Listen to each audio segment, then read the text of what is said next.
sepse duke pas parasysh nëse se çfarë po ndodh dhe çfarë po raportojmë duhen edhe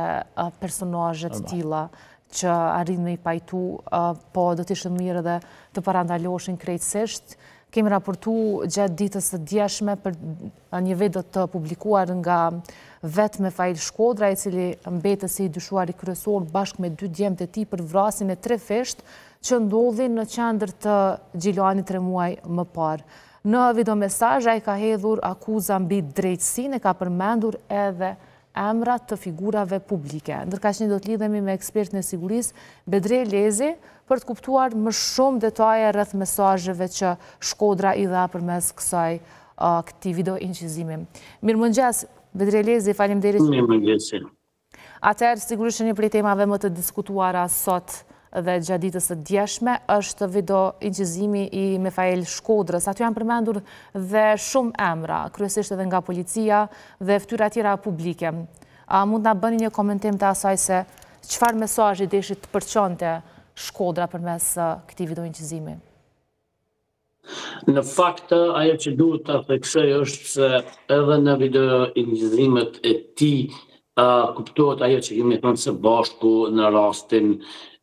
ku ai me të bitë e tij, me djemtë e tij, kishte arritur që t'i shmangët arrestimit dhe vendosjes para drejtësisë. Fakti që ai dyshuari ka përmendur emra të caktuar, të përveçshëm të profesorëve të institucionit të Ligës së Kosovës, tregon realisht përbrishtinë që kanë institucionet të zbatimit të ligjit, policia dhe prokuria, dhe njëkohësisht është një lloj përpjekje e personit në fjalë dhe 2 djemve të tij për të përfituar nga, mund të themi, nga angazhimet eventuale të caktuara për ta sfiduar një pjesë të drejtësisë. Ne dimi që gjithmonë domethënë gjykimet publike, që kjo bie në kategorinë e gjykimeve publike, janë të njohura dhe se është me interes gjithmonë nga palët që përgatitet opinionin në lidhje me jo drejtësi që I bën atyre dhe se eventualisht të përfitohet apo të krijohen rrethana që struktura e ndjekjes e prokuria në këtë rast të tentoj të balancoj eventualisht ato padrejtësitë eventuale edhe kundrejt të dyshuarve apo persona të përfshirë në vepra. Ligji ka paraportë që pavarësisht nëse ju keni kryer një vepër të rëndë penale, nëse ndaj jush është ushtruar ndonjë veprimtari apo veprim që bjen në kundërshtim me angazhimet konkrete për drejtësinë, atëherë duhet të marrë në konsiderat edhe kur Zotri Elezi, më shqetësoi fakti që tha që ne, do të thotë si do rast, po I tham ashtu si të dyshuar, kanë pritur policinë, të cilët kanë qenë në stacion policor shumë afër vendit të krimit, por në këtë rast thotë që u vënuan policia për t'i arrestuar dhe janë larguar nga frika që mund të gjuajnë policia në drejtim të tyre, sepse pretendonte që mund të vriteshin edhe fëmijët e tij. Çka do thotë kjo lloj shqetësimi? Ta dëgjojmë këtë pjesë dhe pastaj e komentojmë Elezi. Ta dëgjojmë një herë vetë. Mos I vras. Pastaj, me sa më kujtuat, kur pashët disa u larguan, atëherë I pash djemë që ishin të lirë. I thira dhe kemi dalë nga vendi I ngjarjes me djemë të me të lodhur e të raskapitur nga rrahjet, në mënyrë shumë të qetë, sepse mendonim se do të vente policia të na merrnin e të na arrestonin. Por unë mendova në atë moment që këtë gjë ma kanë bërë ata pulet që ma kanë bërë të gjithë gjëra deri më tash. Dhe vërejta që kishte skenuar nga puletët e korruptuar që të më vrisin mua, sepse policia shumë afër për ata nuk erdhën. I mi larguan ta vendi I ngjarjes që të shpëtet djemtë e me që të mos me vrasin këta pulet të korruptuar. Donk këtu publikisht të them se unë dhe djemtë e me do të tërzohemi në polici. Çfarë ka të vërtet këto? Sipas jush, sepse qysh prej fillimit kur ndodhi vrasja e 3 fesht, ju keni hedhur dyshime tek institucionet e vendit, përfshi ato të drejtësisë dhe të sigurisë. Dhe çka do të besoj publiku në këtë rast, se cila është e vërteta, a video I një të dyshuari apo raportimet zyrtare shtetërore? Isha duke thënë pak edhe më herët se jo gjithmonë ne duhet që pavarësisht faktit që një person, një grup I caktuar ka kryer një vepër të rëndë penale, të mos merren në konsiderat të pretendimet e informacionet që mund t'i japë edhe kundrejt përfaqësuesve ligjor, në këtë rast përfaqësuesve të institucioneve të ndjekjes. Ne jemi dëshmitar që kemi shumë arrestime pjesëtarët e policisë Kosovës nga Inspektorati i Policisë Kosovës dhe Prokuria e Kosovës, ka do të thotë se është shqetësues fakti që në institucionet tona të drejtësisë kemi krim të organizuar, kemi edhe keqpërdrim detyrë zyrtare apo edhe te kalim të autorizimeve, edhe kur është në pyetje e kryerja e veprës penale keqpërdrimit detyrë zyrtare. Edhe në këtë rast, unë personalisht kujtoj që këto mesazhe duhet trajtuar, pavarësisht se duhet pasur kujdes besimi për t'i besuar këto informacione, megjithatë nuk do të thotë që një i dyshuar për një vrasje kaq të rëndë mund mos t'i jap informacione të cilat do të ishin në dobi të drejtësisë. Unë personalisht kam mendim që ky mesazh duhet trajtuar me kujdes, sidomos kur dikush mendon që është i gatshëm që të i dorëzohet drejtësisë, por gjithmonë duke u siguruar se grupet caktuara nuk do të kenë mundësi që të ndikojnë në procesin gjyqësor apo mund të themi në procesin e ndjekjes të këtij rasti. Ne kemi thënë që ekziston gjithmonë rreziku që personi në fjalë të ketë linjet e tij në policinë e Kosovës edhe në prokurinë, dhe se i njëjti ka arritur që të largohet pikërisht për shkak të performancës së dobët të policisë në atë komunë, dhe pa që edhe në deklaratën e të dyshuarit thuhet qartë se pavarësisht se ky mundohet që ata të atakojnë policinë, por që të konfirmohet apo vërtetohet se policia nuk ishte vepruar sipas detyrave dhe përgjegjësisë. Në këtë rast më kujtoj që pavarësisht se këto të dyshuar duhet që këto deklarata të japin para prokurorit të shtetit, duhet që në fakt IPK-ja dhe prokuria të marrë të audiengjëzime dhe të i trajtojnë në mënyrën e duhur, dhe kështu dhe të krijojnë ndonjë lloj komunikimi me të dyshuarin dhe të dyshuarit që të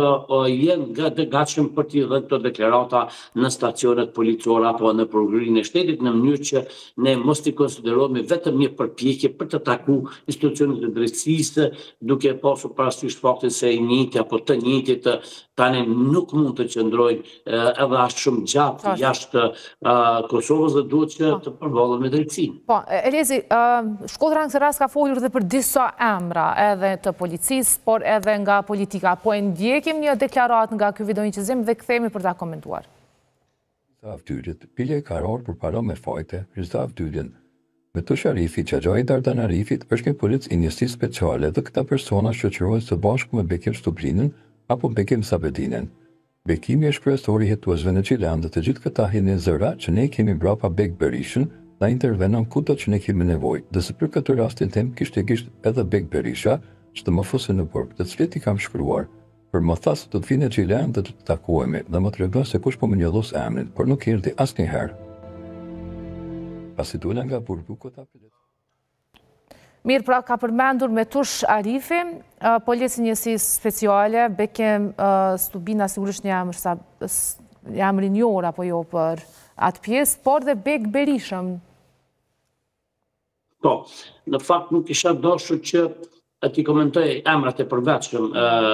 të cilat i dyshuari ka përmendur, për faktin se si thash më parë, këto raste edhe janë të njohura kur tentohet që të atakohet dikush dhe të fshehet dikush, por si deklarat, si dukuri, kujtoj që duhet të trajtohet. Shpeshherë personat të tillë mundohen që ta organizojnë dyshimin apo mund të themi rrjedhën e hetimit në drejtim të caktuar, drejtim të personave apo grupeve që janë në këtë rast eventualisht kanë ndonjë lidhje me viktimën. Ajo që është shumë në interes është se ky dyshuar është mirë që të paraqitet në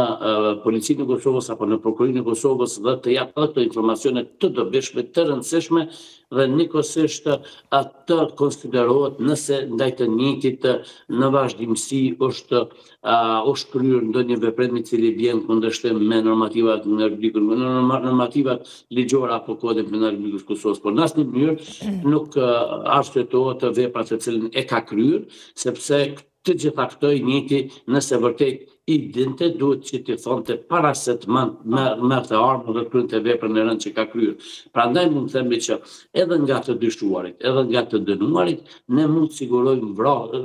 informacione për vrasje ose çështje të ngjashme, madje kemi pasur raste ku shpesh herë njerëzit qoftë në arrasti siç është rasti i fundit, qoftë gjatë vujtjes së dënimit, janë të gatshëm për me bashkëpunu dhe për me tregu të vërtetën. Gjithmonë drejtësia duhet ta kërkojë të vërtetën, pavarësisht se kush janë të përfshirë apo pavarësisht nëse edhe viktimat kanë qenë shkaktarë, sepse në Kodin Penal të Kosovës duhet që kemi shkakun dhe shkaktarin, të dihet se kush ishte shkaku i këtij rasti dhe të dihet shkaktari i vdekjes apo shkaktari i rastit. Prandaj, unë kujtoj që institucionet tona të drejtësisë duhet që të marrin seriozisht këto adresime të dyshuarit dhe të krijojnë në mundësi që të njëjtin ta bindin se të gjitha këto mund të i thotë dhe të merren për bazë vetëm kur të jepen në stacionet policore apo në prokurorinë e shtetit, në të kundërtën mbesin thjesht tentativa për të vendosur hije të dyshimta kundrejt drejtësisë dhe personave të caktuar në Kosovë. Elezi, jemi krejt në fund të kësaj bisede. A besoni ju që do të dorëzohen, nëse po, si do të ndodhë? Në çfarë periudhe kohore? Në të drejtën, ky person duket që është përgatitur nga dikush i caktuar, i cili ka njohuritë e tij saj në lidhje me organizimin e mbrojtjes publike. Kemi parë që në Kosovë gjykimi publik apo gjyqi publik është evident. Jo keni parë që shumicën e rasteve prokuroritë e shtetit i mbajnë në paraburgim njerëz të caktuar pikërisht për shkak të ndikimit publik që ka. Shpesh herë kemi parë raste ku prokurori s'ka pas guxim që të marrë veprime për ta mbajtur në masa të tjera përpas arrestit ndonjë person vetëm kur ai informacion ka marrë domethënë vëmendjen e publikut. Edhe njerë duhet përmend që nuk më ledhe ku me di shumë me besu nëse ky person vërtet ka për qëllim për të u dorëzuar, por fakti që është adresu në mënyrën e tillë, ne me mendu që i njëjti dëshiron që të paktën të jap para se të dorëzohet, të jap këtë lloj deklarata publike që opinioni i tij ketë të ushtrohet presioni publik